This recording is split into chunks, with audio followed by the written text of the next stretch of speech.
আলহামদুলিল্লাহ। Hello viewers, আল্লাহ তাআলার অশেষ রহমতে একটি কাজ পেয়েছি। মিজান মণ্ডল সাহেবের বাসার একটি ডাইনিং টেবিল বার্নিশ করলাম। দেখুন পুরোপুরি বার্নিশটি কেমন হয়েছে ফিনিশিং পর্যন্ত দেখুন। পুরোপুরি ভিডিওটা দেখার অনুরোধ রইল ভিউয়ার্স। এই ভিডিওতে আপনারা বুঝতে পারবেন যে একটি ডাইনিং টেবিল কয় টাকা লাগে বার্নিশ করতে, আর সবচেয়ে বার্নিশ টিকসই হয় কিভাবে। আমি কাজটা করেছি আলহামদুলিল্লাহ। দেখুন এই যে আমাদের চেয়ার ঘষা শেষ সুন্দর করে। আগে আমরা এই যে দেখুন ঘষে নিয়ে তারপর হচ্ছে বীজ দিয়েছি। একদিন ছিল বীজ দেওয়ার পর একদিন ছিল শুকানোর জন্য। তারপর হচ্ছে শুকাই যাওয়ার পর এই যে দেখুন আমরা এই যে কালারটি দেখতে পাচ্ছেন, এটা হচ্ছে সলিড, এটা হচ্ছে সলিড চাষ। আমরা হার্ডওয়্যারের দোকানে এই চাষ আর স্পিরিট পাওয়া যায়, সেই দোকান থেকে কিনেছি। এটা হচ্ছে আপনার প্রথমত স্পিরিটের ভিতরে আমরা চাষ ভিজিয়ে তারপরে হচ্ছে সেই চাষ মার্কিন কাপড় দিয়ে সুন্দর করে আস্তে আস্তে টানছি রোদ্রে নিয়ে, হালকা হালকা রোদ্রে নিয়ে টানতে এক পর্যায়ে এই গ্যালেজটি আপনারা দেখতে পাচ্ছেন, এই গ্যালেজটি এসেছে। এখন হচ্ছে আপনার এই গ্যালেজটি যখন আসবে তখন আপনার এই চাষের গ্যালেজ আসার পরে অবশ্যই আপনারা অনেক ভালো মানের চাষ, ভালো মানের স্পিড দিয়ে কাজ করবেন, তাহলে আপনাদের কাজটি টিকসই হবে অবশ্যই। এটা আপনার স্বার্থের জন্য আমি বলতেছি, যাতে আপনার নিজের ফার্নিচারটি আপনি ভালোভাবে কাজ করতে পারেন। অবশ্যই ভালো জিনিস দিয়ে কাজ করার চেষ্টা করবেন ইনশাল্লাহ। আমরা চাষের কালার দেখুন, এই যে চাষের কালার করে ফেলছি। এখন হচ্ছে আপনার চাষের কালার যখন আপনার এই যে চাষের গ্যালেজটা এসে যাবে তখন এই রোদ্রে নিয়ে আবার হচ্ছে হালকা রোদ, বেশি রোদ্রের তাপমাত্রায় নেওয়া যাবে না, মোটামুটি রোদ্রের তাপমাত্রায় নিয়ে তারপরে হচ্ছে আপনার ফিনিশিং দিতে হবে। ফিনিশিং আমরা দেই হচ্ছে কারফা আর হচ্ছে ইঞ্চি থিনার। এই ইঞ্চি থিনারের ভিতরে আমরা কারফা ভিজিয়ে রাখি। যখন এই জিনিসটা গলে যায় তখন এই জিনিসটা অনেক হার্ডি হয়ে যায়, এটা হচ্ছে নরম হয়ে যায়।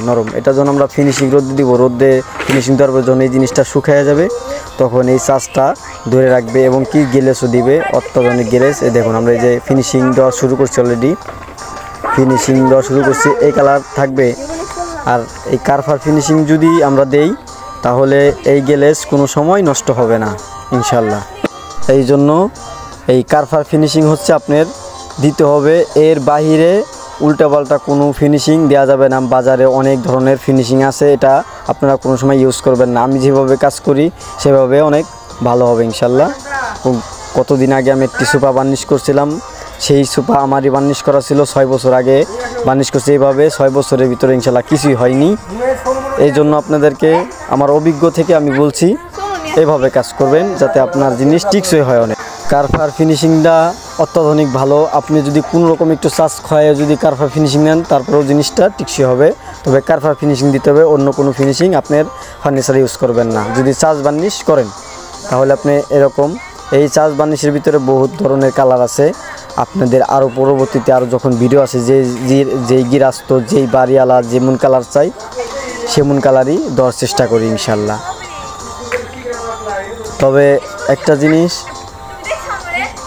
এইটা আপনার যখনই নাকি এই ফার্নিচার আপনার বাসায় যখন বার্নিশ করা হবে, যখন ঘষা হবে, তখন অবশ্যই ময়লা তারপরে হচ্ছে ধুলাবালি যে থাকবে এটা সুন্দর করে তেনা দিয়ে ন্যাকড়া দিয়ে মুছে নিতে হবে।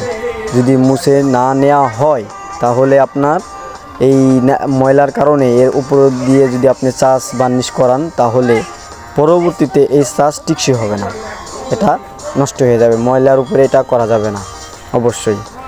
আর আপনি যখনই আপনি বার্নিশ করবেন ফার্নিচারে, অবশ্যই ফার্নিচার যদি পল কাট দেন অবশ্যই পল কাটে বিষ ভালো করে খাওয়াই নেবেন। আর হচ্ছে আপনার পুরোপুরি কাটে বিষ খাওয়াই নেবেন। একটি উড ফিনিশ বিষ আছে, কিংবা আরও অনেক ধরনের বিষ কোম্পানি বের করেছে এখন আছে, আপনারা ওই ধরনের বিষগুলি খাওয়াই দিবেন যাতে আপনার কাঠটি অনেক টিকসই হয়। বিষ দিয়ে একদিন আমরা রেখেছিলাম, আপনিও রাখবেন ওইভাবে, সমস্যা নেই। যাই হোক, আমাদের ফিনিশিং শেষ পর্যায়ে কারফার ফিনিশিংটা এমন জিনিস যেটা আপনার ফিনিশিং দিয়ে তৈলে আস্তে আস্তে এটার গ্লেজ থাকে এবং কে গ্লেজটা অনেক দিন থাকে। নষ্ট হয় না। এই জন্য আপনাদেরকে বলবো প্রিয় ভাইয়েরা, এই কারফার যে ফিনিশিং, এই ফিনিশিংটা আপনারা অবশ্যই দিবেন। শুধু কারফা আর হচ্ছে ইঞ্চি থিনার দিয়ে মিক্সার করে তারপর হচ্ছে আপনি এই জিনিসটা ইউজ করবেন।